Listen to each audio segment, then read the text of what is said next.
Hey everyone, welcome back to my YouTube channel. Today I am sharing another banana bread recipe that I absolutely love and my family adores. I find different ways to elevate banana bread in my home because my family just loves banana bread a lot. Anyways, let's get started. If you're new here, welcome. If you're old here, please leave a comment, like, and share. Now let's get right into it. Now, into a clean bowl, you're going to add some flour, then you're going to add some brown sugar. Brown sugar will make this cake really soft and moist. I like to do a combination of brown sugar and white sugar when it comes to banana bread. The next up, I add my baking soda, some salt, and for this recipe, I wanted to do something really different. So I am using the cinnamon toast crunch seasoning blend. If you don't have that, you can just use cinnamon. It will work just fine. So then I'm going to completely mix the dry ingredients together and then just set it aside. And then continue with the rest of the work. Now for the wet ingredients, I'm going to start off with some bananas. The recipe calls for 4 medium-sized bananas, but I had small bananas, so I am using 5 small bananas. So go ahead and mash that up really nice and good. Then the next thing that you will do is add Greek yogurt. If you don't have Greek yogurt, you can use mayonnaise. Mayonnaise works really well here, but for this recipe, I'm using Greek yogurt. Now, if you're going to use Greek yogurt, I'll leave some of the instructions in the in the description box below, just for anyone who's going to use mayonnaise. Now, go ahead and combine the Greek yogurt and the bananas well.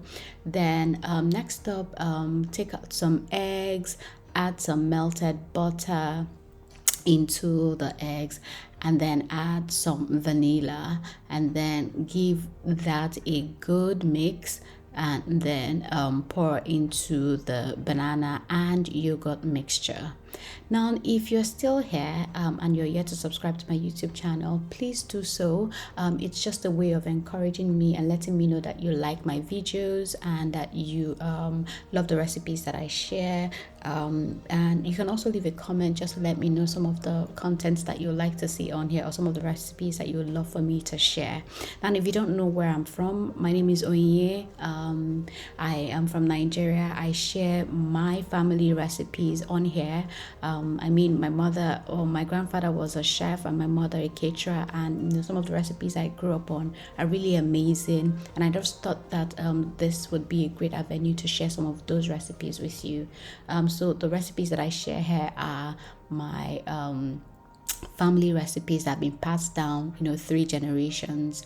And so what I do is take those recipes and give them a modern twist, or give them my own twist, just to make it more elevated and more modern.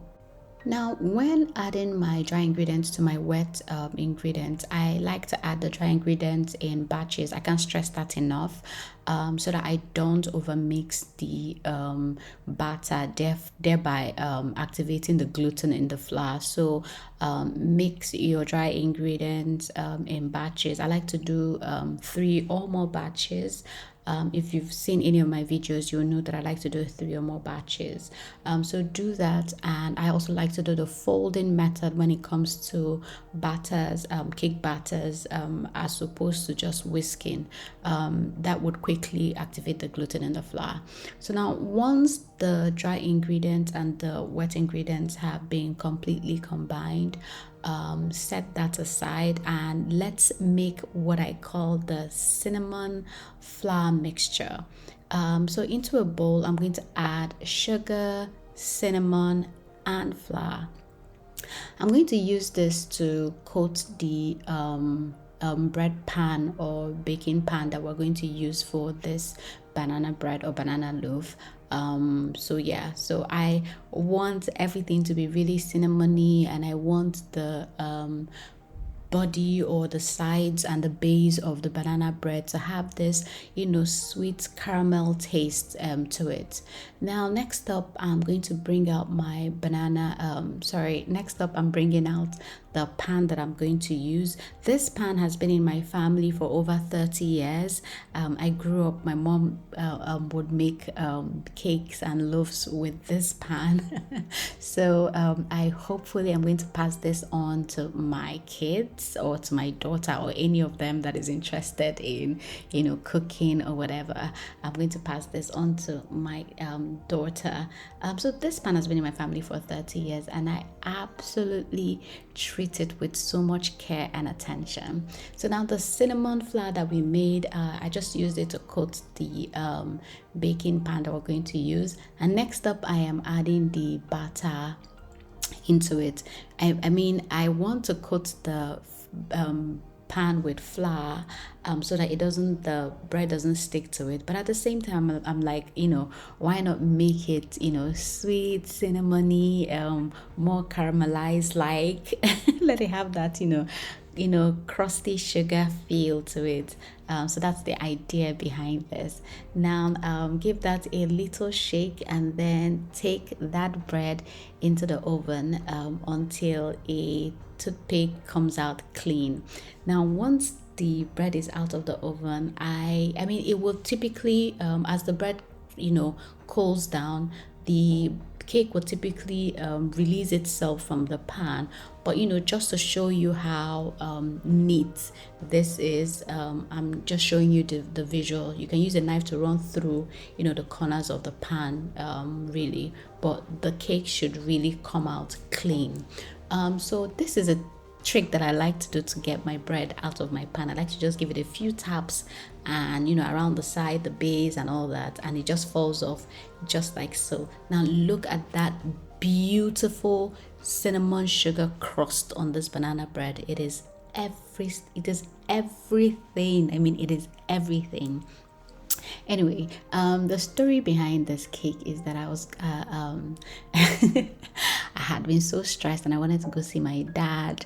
I wanted to pay him a visit, and it was just an opportunity for me to go and beg him for money. So I was like, you know what, why not bake him something that he would love? So I decided to bake this banana bread for him.